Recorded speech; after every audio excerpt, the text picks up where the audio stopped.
Hello children, now we are going to discuss the next part of the chapter where we have, in our last session we have stopped at the explanation and the characteristics of elements and compound. Now I am going to talk about the mixture.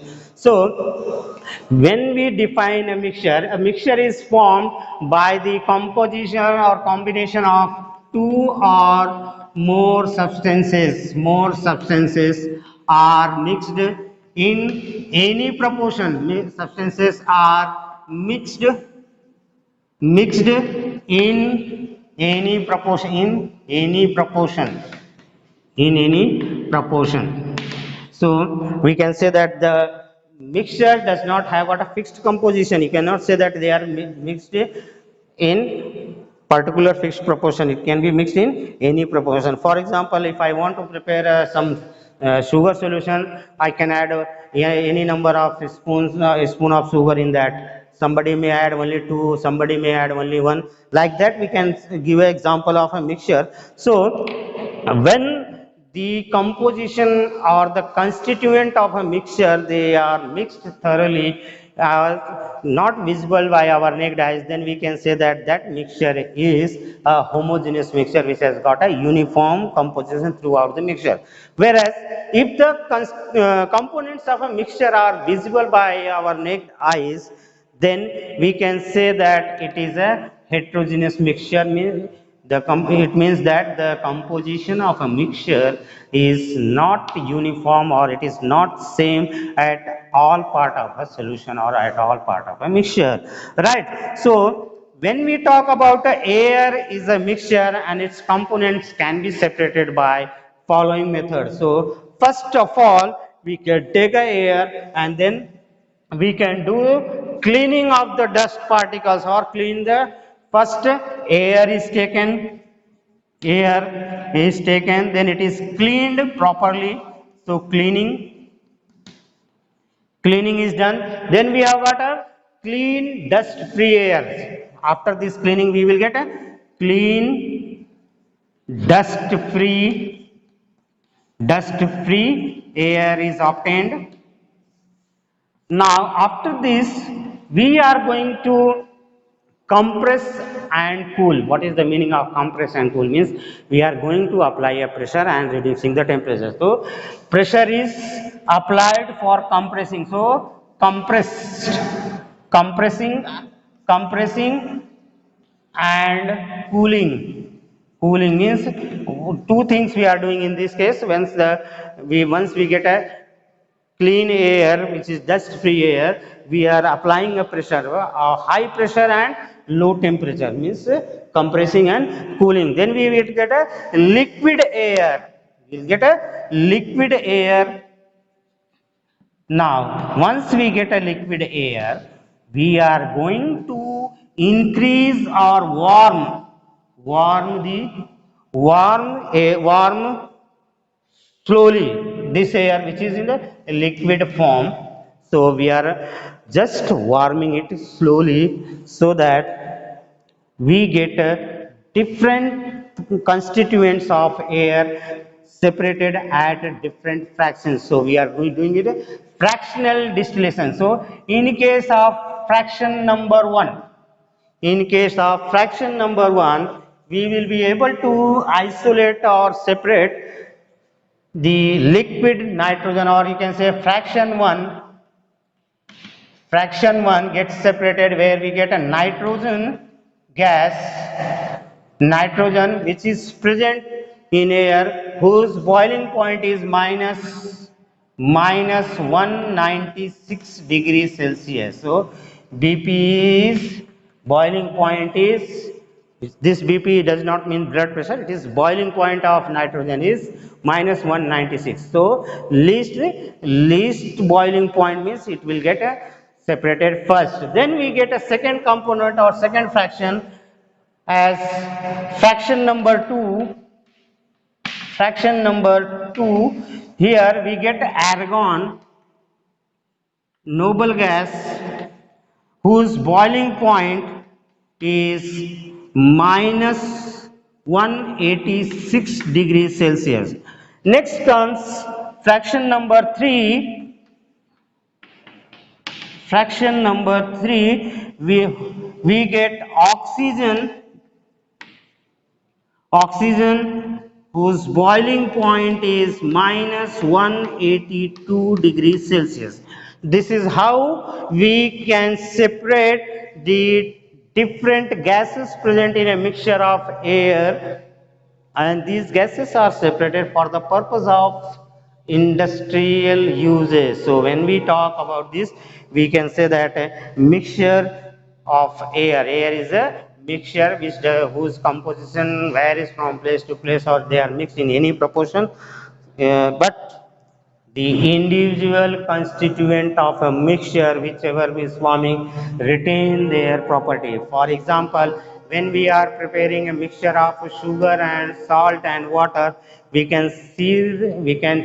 whenever we are tasting, we get a taste of sugar, we get a taste of salt, we get a taste of water. So all those three things we are getting, because all the three components of a mixture, they retain their individual properties. Okay, now let us talk about the types of mixture, right? So when we are talking about the types of mixture, the this difference depends on the constituent particle. The mixture can be classified into two categories. One is homogeneous mixture, homogeneous mixture, and second one is heterogeneous mixture. So we have got two types of mixture: homogeneous mixture and heterogeneous mixture, right? So when we discuss about the homogeneous mixture, it means that the constituent particles which are making this mixture does not appear, or you can say we cannot see them with our naked eyes, whereas in case of heterogeneous mixture, they can be seen by our naked eyes. That is, their composition is not uniform throughout the solution. So when we are talking about the mixture, two parts of mixture are there: the substance which is present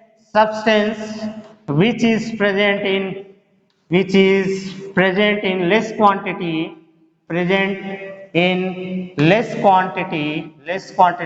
is known as solute, and the substance which is present in large quantity is known as solvent. So a mixture forms a solution which has got solute and solvent. By seeing this spelling of the terms, by reading number of the letters present in these terms, 1 2 3 4 5 6, it is 6 here, 1 2 3 4 5 6 7. So the word which is having more number of letters means it is present in large quantity.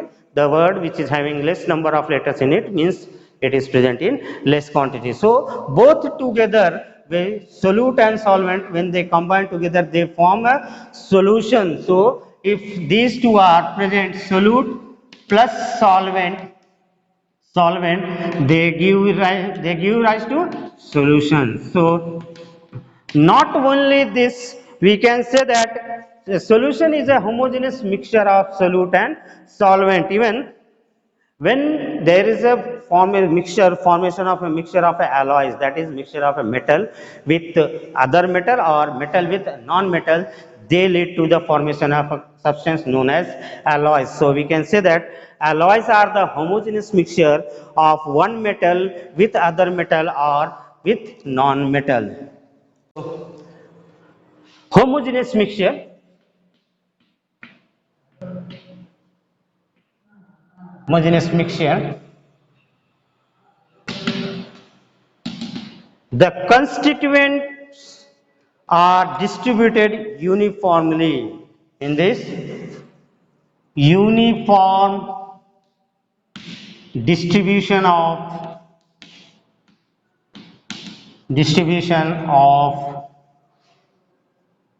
constituent particles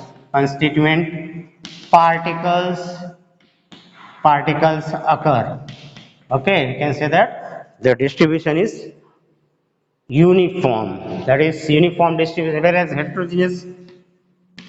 heterogeneous mixture, heterogeneous mixture, heterogeneous mixture means the mixture in which constituents are not distributed uniformly, means the distribution of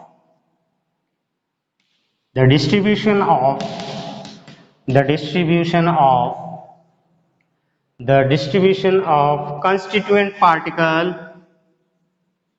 of constituent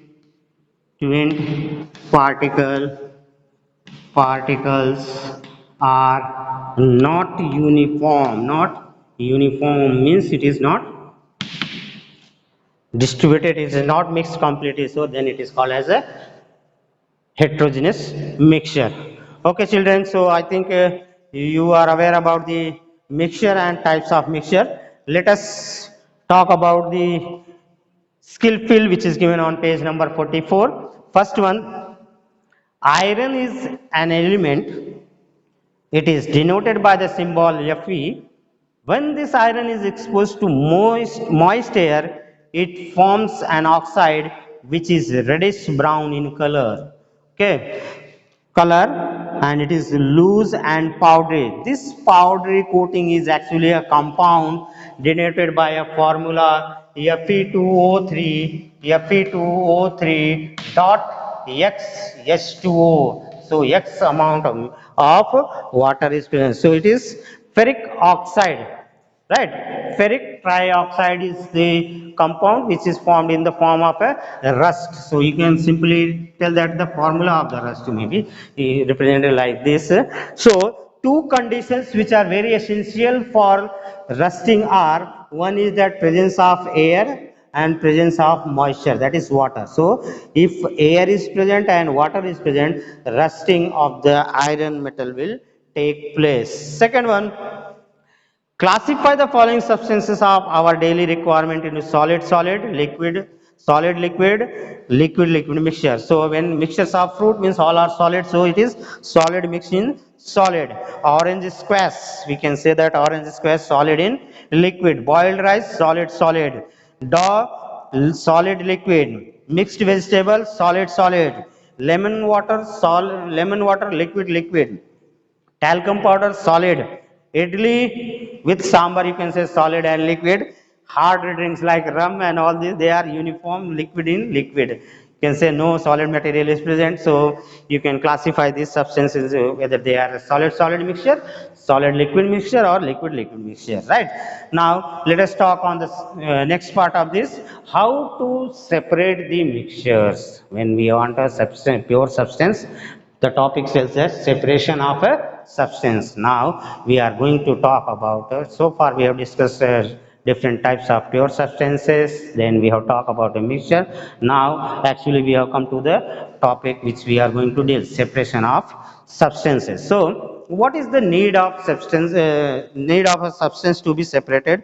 Because when we look around us, we find that most of the substances whom we come across are mixtures. For example, if you take a rice, it is mixed with a stone, pulses mixed with a stone. Even the air which we breathe is also a mixture. Rather than we think that we are taking a pure air, it is not correct. We are taking a mixture of gases in air. So smoke, it contains chemicals, smokes and gases, even a dust particle is present.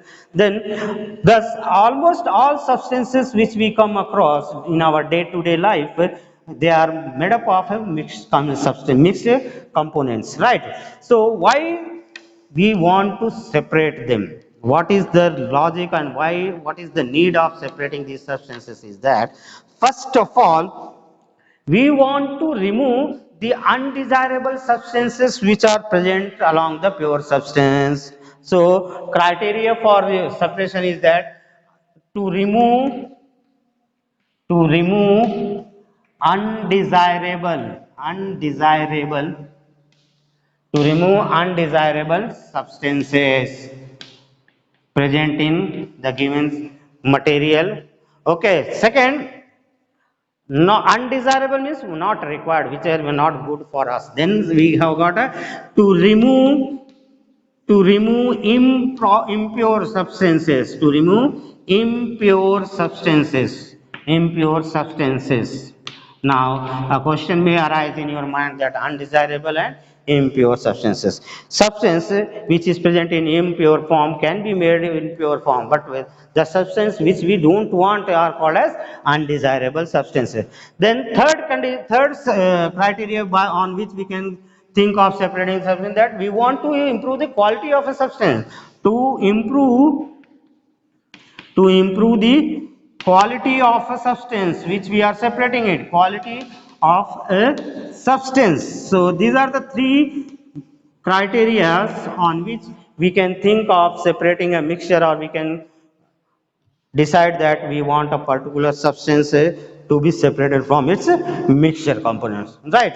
So let us solve the worksheet given on page number 45. Fill in the blanks with suitable word. Pure substances is the one which is made up of only one kind of atoms or elements. So here it can say that pure substances is the one which is made up of only one kind of molecules. Atom and element will be made up of one kind of molecule. The two elements which are considered to be the building blocks of this universe are hydrogen and helium. Dash cannot be broken down into simpler substances. You can say elements cannot, atom cannot be broken down, but it is not the correct. You can say pure substance which forms the element and compound. So elements cannot be broken down into simpler substances, right? A dash has a definite melting and boiling point. You can say compound has got a definite melting and boiling point. Air is a dash mixture of gases. It is a homogeneous mixture of gases, not heterogeneous. We cannot see the components of air by our eyes. We cannot see even air only, then forget about the components of air. So it is a homogeneous, means it is uniformly mixed.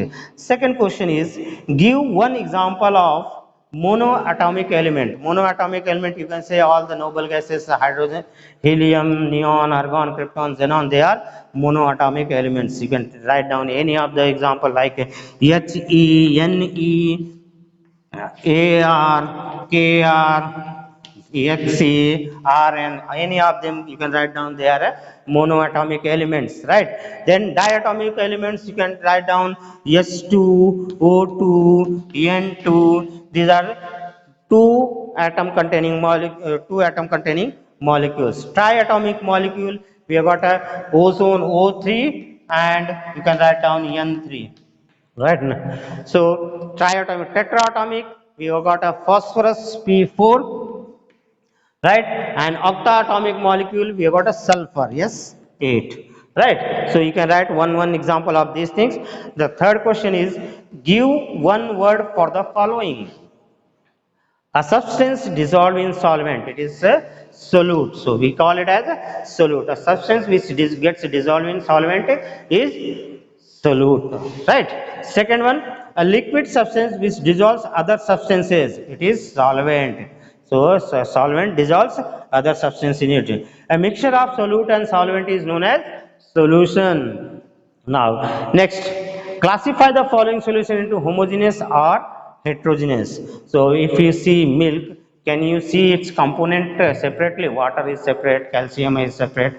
No, it is completely mixed, and we see that only white color of the milk. So, we can say that it is a homogeneous mixture. Muddy water, yes, we can see the mud settled at the bottom of the water, so it is a heterogeneous mixture. Cold drink, in that also we cannot find out where carbon dioxide is present, so it is also a homogeneous mixture. Tomato puree, it is homogeneous mixture. Mango shake, homogeneous mixture. Fresh lime water, homogeneous. Tomato puree, you can say we can see our with our naked eyes, so it should come in heterogeneous mixture. Mango shake can be, if it is not filtered, then we can see the fibers of a mango, it can be heterogeneous, whereas here fresh lime water, it is a homogeneous mixture where we cannot see the different components. Okay children, so After knowing the need of separation of mixtures, let us talk about the methods applied for the separation of the mixtures. Okay, children, now let's talk about the different methods employed to separate mixtures. First, we will talk about the separation of a solid from a solid mixture, right? So, with advanced science and technology, we are able to separate different substances from different mixtures from a different methods devised or formulated for specific purpose. Some of them are discussed as follows means let us talk first method by which we can separate a solid from a solid mixture. It is first one is winnowing. Now, if you look on the principle of this, we can say that it is based on the facts that grains are heavier than the husk. So, whenever the mixture of husk and grain is allowed to fall from a height, due to the blowing wind, the husk will cover a little distance and it will form a two separate heaps. One is of grain, another one is of grain and another one is of husk. Based on this only, the heaps we can separate the grain and husk from its mixture. So both of them are solid. So solid mixtures are separated. Now, due to the advancement means if there is no wind, then how to separate it? Then we use a fan. There are different types of hand fans are used, big hand fans, even machines are used, thresher is used to separate. That's why they have mentioned in the beginning that due to advancements in science and technology, we are able now not only outside the house, even inside the house also we can use these machines and separate grain and husk. Second method is hand picking. You might have seen your mother cleaning pulses. Okay, now hand picking method is having a limited application. What is the meaning of this?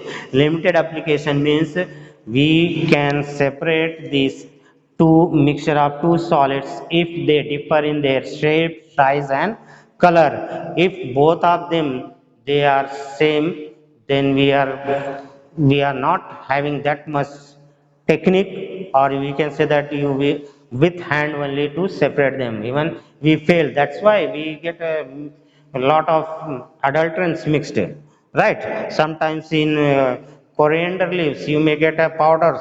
In chili powder you get a concrete mix, this one brick powder mixed in that. That's why, so hand picking has got a limitation that it can be separated only when the one substance is present in large quantity, another substance is present in less quantity, and though along with the quantity its shape, size and color differs, then only we can separate it out from its mixture, right? So if the example for this is that we are stone from pulses. Third method is magnetic separations. Third method applied for this process is magnetic separation.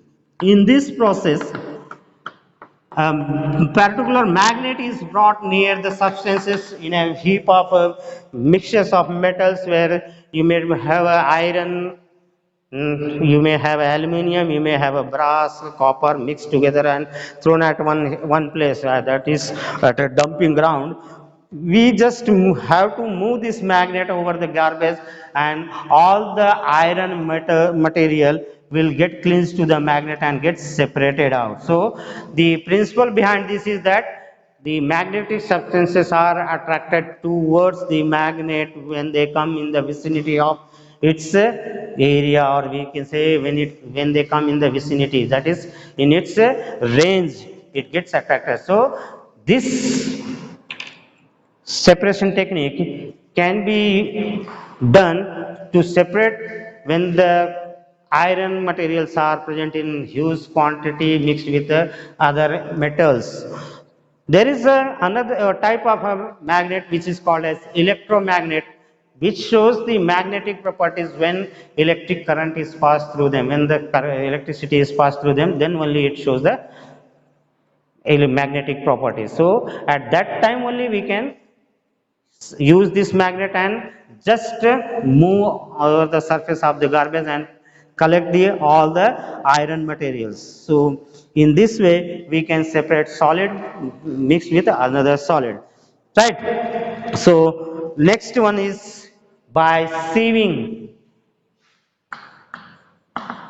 By sieving, fourth method is by sieving, we can separate it out, right?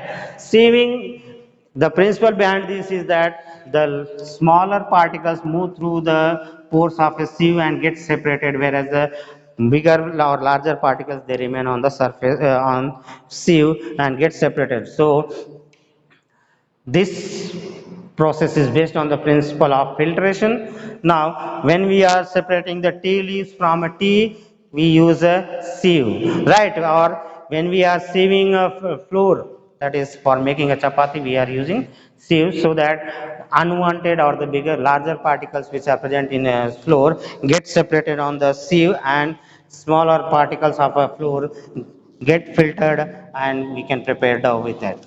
Now, last method of separating the solid from solid is sublimation.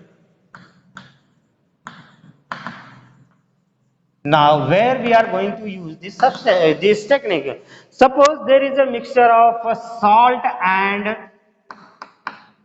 ammonium chloride, right? Suppose there is a mixture of salt and ammonium chloride. What we are going to do? We are going to use this technique of sublimation, which explains that the one substance gets converted into the gaseous form directly from its solid state, neither it skips the second stage, that is liquid state is not obtained directly, it gets converted from solid to gaseous. So here ammonium chloride is a sublimable substances. When we want to separate this, we can just mix these two substances, we mix these two subcomponents and heat. What we will observe that ammonium chloride gets sublimized and salt remains as a base. So in this way we can separate it out. So intermediate phase, that is liquid phase, is skipped in this method, right? So these methods, you can say, that are used to separate solid mixed with in a solid mixtures. Now schematic scheme to separate solid mixtures, we can say, if I have other sublimable substances, iodine or camphor, naphthalene balls, then we can use these techniques, right? Even potassium chloride, iron filling and camphor can also be separated. We need to see that if stone is present, just we need to separate them, then we have to take care of the sublimable substance by heating. We can evaporate it or we can just sublimate it, and the last third product which will be remaining with us is the salt, which we want to separate it out. Okay children, so we'll stop at this juncture. I will give you the schematic diagrams of separating the different solid mixtures in my next session. You can take down the homework for the day, is that you have to write down various methods of separating solid from solid mixtures. If possible, you can draw diagrams of these separating techniques. If possible, it's not compulsory, right? So if you can draw the diagram, it's good, otherwise leave it. At least last year I taught you about the sublimation. That method you can make in your homework notebook. Thank you.